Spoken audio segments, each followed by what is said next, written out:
প্রভুবারের পুকুর সংস্কারের কাজে হাত লাগিয়েছে আগরতলা পুর নিগম। ভেঙে ফেলা হচ্ছে দখলকৃত সরকারি জমির উপর তৈরি করা মানুষের যাবতীয় নির্মাণ সামগ্রী। এদিকে সংস্কারের কাজ নিয়ে প্রতিবাদ না জানালেও স্থানীয় বাসিন্দাদের দখলকৃত জায়গা ছেড়ে দেওয়ার সময় এবং সুযোগ দেওয়া হয়নি বলে অভিযোগ উঠেছে।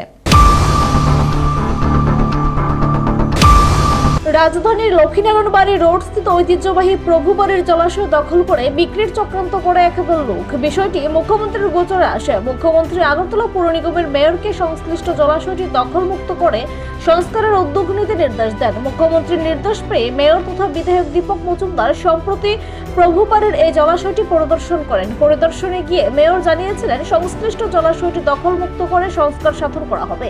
সেই মতো শুক্রবার সকাল থেকে প্রভুবাড়ির পুকুরের দখলকৃত অংশ অধিগ্রহণের কাজ শুরু করে আগরতলা পৌর নিগম কর্তৃপক্ষ। ভেঙে ফেলা হয় পুকুরের চারদিকের একাধিক বাড়ির অবৈধ নির্মাণ সামগ্রী। এতে ক্ষোভ নেই স্থানীয়দের।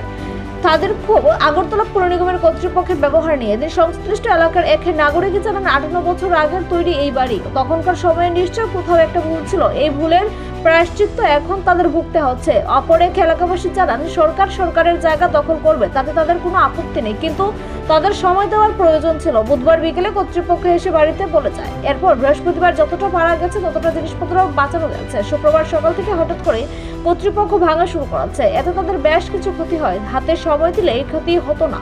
আগরতলা পৌর নিগম কর্তৃপক্ষের এই ধরনের ব্যবহার মেনে নিতে পারছেন না বলে জানান তিনি। শিকার হবেন না, ভেবেছিলাম না। মানে আজকে মানে ঘরগুলি ভাঙা হচ্ছে, কি বলবেন?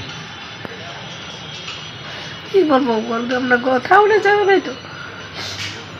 কত বছর যাবত এই জায়গাতে বসবাস? 40 বছরের উপরে।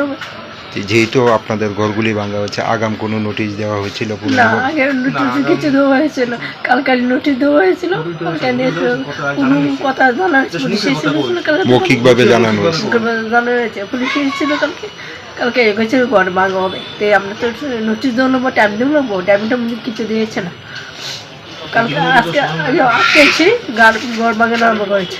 আচ্ছা, যেহেতু ঘরটা ভাঙানো হয়েছে, আপনার তো ঘরের মধ্যে জিনিসপত্র রয়েছে, মানে ক্ষয়ক্ষতির পরিমাণ কিরকম? প্রচুর ক্ষয়ক্ষতি হয়েছে।